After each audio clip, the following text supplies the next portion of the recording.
Gate खुलने के बाद अभिषेक उसमें से निकल गया। अंत वह मनुष्यों के बीच वापस आ गया। क्या आपको अच्छी फसल मिली? पहले वाले गार्ड ने अभिषेक से मुस्कुराते हुए पूछा। अभिषेक तुरंत घबराया। क्या वे उसका सामान जब्त कर ले गए? जब गार्डों ने अभिषेक की प्रतिक्रिया देखी तो वे हंस पड़े। जाहिर है, अभिषेक के दस्तावेज की प्रामाणिकता की पुष्टि करने के बाद वे सभी निश्चित हो गए थे कि एक गार्ड ने कहा, आपको चिंता करने की जरूरत नहीं है। अगर राम चाहते हैं कि हम आपको सामान्य का निरीक्षण करें तो उन्होंने और इसे आपके दस्तावेज पर लिख दिया होता। गार्ड करीब आया और अभिषेक के कंधे पर अपना हाथ रखा। कम से कम उसने कोशिश तो की। अभिषेक पलटकर हाथ से दूर हट गया। इतने लंबे समय तक जंगल में रहने के बाद अभिषेक किसी भी शारीरिक संपर्क के साथ सावधान हो गया।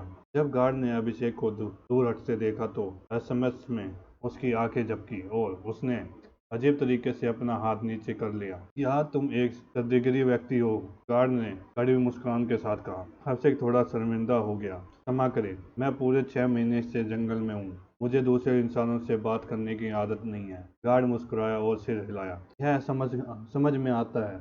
हम अपने परीक्षण के हित के रूप में जंगल में भी रहना होता है, लेकिन हमारे साथ हमारी टीम होती है। मैं कल्पना नहीं कर सकता कि जंगल में अकेले रहना कितना कठिन होता है। गार्ड द्वारा दी गई जानकारी के अनुसार पूरा माहौल बदल गया। जब अभिषेक आया था तो गार्ड सतर्क, सावधान और आक्रामक दिख रहे थे, लेकिन अब गार्ड पृथ्वी पर पुलिस से अधिक महसूस नहीं कर रहे थे। उन्होंने अभिषेक से बस यूं ही बात की। यह एक अच्छी तलवार है, एक गार्ड ने अभिषेक की तलवार को देखते हुए कहा। वह किसने बनाया? अभिषेक ने अवचेत रूप से अपनी तलवार की रक्षा की। उन्होंने कहा, मुझे याद नहीं है। आश्चर्य की बात यह है कि गार्ड समझदारी से सिर हिलाया। जाहिर तौर पर राम ने अभिषेक को सौंपे गए दस्तावेज में अभिषेक की क्षति हानि के बारे में लिखा था। बहुत बुरा। अरे, आपको वास्तव में इतना सावधान रहने की जरूरत नहीं है। हमारे उपकरण काफी अच्छे हैं और अगर यह पता चल रहा कि हम राम के मेहमानों में से एक से चोरी करने की कोशिश कर रहे हैं तो हमारी मृत्यु की जाएगी, गार्ड ने कहा। अभिषेक निश्चित नहीं था कि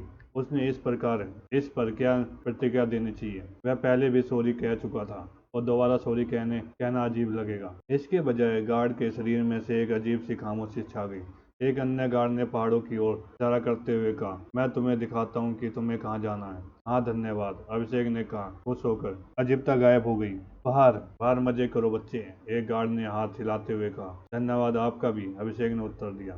वह वास्तव में लोगों से बात करने की आदी नहीं था। पृथ्वी पर वापस अभिषेक बहुत ही मुश्किल व्यक्ति था। वह अपने दोस्तों के साथ बाहर जाना पसंद करता था और उस भीड़ से कोई परेशानी नहीं होती थी। लेकिन इतने लंबे समय तक जंगल में रहने के बाद अभिषेक अपने लोगों के कौशल के बारे में थोड़ा बहुत नहीं जानता होगा। अभिषेक ने नजर कमजोरियां और उसके हथियारों पर टिक गई। ऐसा लग रहा था जैसे अभिषेक किसी लड़ाई के लिए तैयार हो रहा है। अभिषेक और एक गार्ड ने पहाड़ों के बीच एक गंदगी वाली सड़क का अनुमान करते हुए शरीर को पीछे छोड़ दिया। हालांकि लगभग 2 मिनट के बाद अभिषेक के सामने गार्ड रुक गया और अभिषेक एक कदम पीछे हट गया। फिर गार्ड ने पलटकर अभिषेक से हिंद हंसी डाली।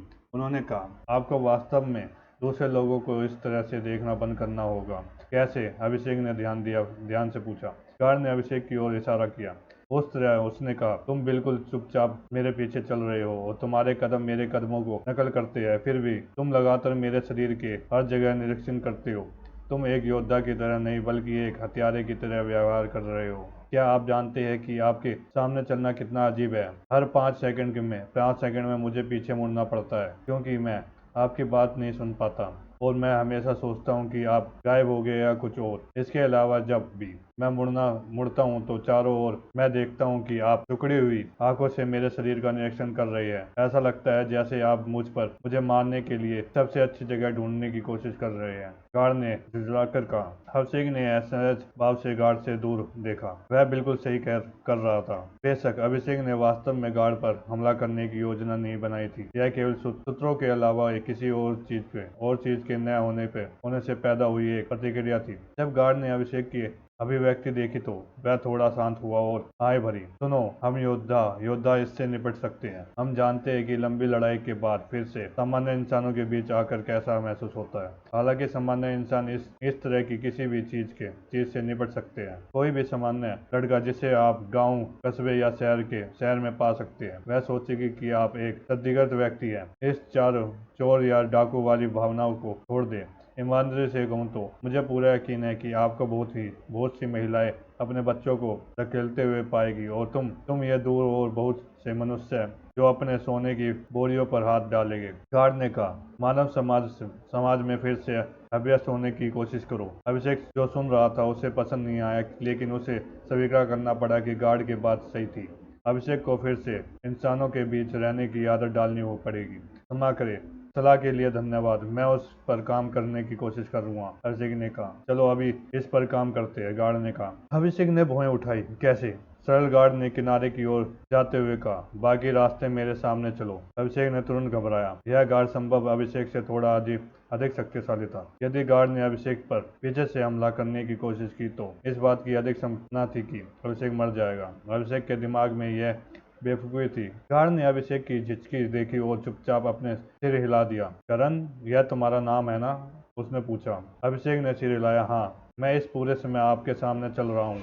आपको क्या लगता है मैं कैसा महसूस कर रहा हूँ? उसने पूछा। गार्ड की बात सुनकर अभिषेक आश्चर्यचकित रह गया। एक ऐसे व्यक्ति के सामने चलने की कल्पना करें जो आपके नक्शे कदम की नकल करता है और लगातार आपकी पीठ पर नजर रखते हैं, जैसे कि आप मांस का एक टुकड़ा हो। क्या आपको लगता है कि यह मजेदार है? गार्ड ने पूछा। फिर भी क्या तुमने देखा कि मुझे इससे कोई समस्या नहीं है। हर इंसान तुम्हें मारना नहीं चाहता है। सुनो, मैं राम द्वारा नियुक्त एक गार्ड हूँ, और मेरे सहकर्मियों ने मुझे तुम्हारे साथ जाते हुए देखा है। क्या तुम ईमानदारी से सोचते हो कि मैं तुम्हारे खिलाफ कुछ भी करने की हिम्मत करूंगा? अगर मैंने ऐसा किया तो संभावना अधिक है कि राम को पता चल जाएगा, और जल्दी ही फिर क्या मुझे फांसी दे दी जाएगी। किस लिए? तलवार और फर के कुछ टुकड़ों के लिए? अभिषेक को लगा जैसे उसे जाल में फंसाया जा रहा है। अभिषेक निश्चित रूप से गार्ड्स की ओर वेट नहीं करना चाहता था। हालांकि अभिषेक के तार्किक दिमाग को यह भी एहसास हुआ कि गार्ड ने जो कहा वह सब कुछ सच था। तो अंत में भले ही अभिषेक नहीं चाहता था, फिर भी वह गार्ड को पार कर गया और उसके सामने चलने लगा। बस सड़क पर चलते रहो, जैसे ही वह हम पहाड़ों से गुजरेंगे मैं तुम्हें दिखाऊंगा कि कहाँ जाना है। गार्ड ने अभिषेक के पीछे से कहा। अभिषेक ने अपने पीछे गार्ड के कदमों को आहट सुनी। इस पर ध्यान दिए बिना अभिषेक ने जितना संभव हो सके चुपचाप चलना शुरू कर दिया, ताकि उसके पीछे गार्ड के कदमों को सुनना आसान हो सके।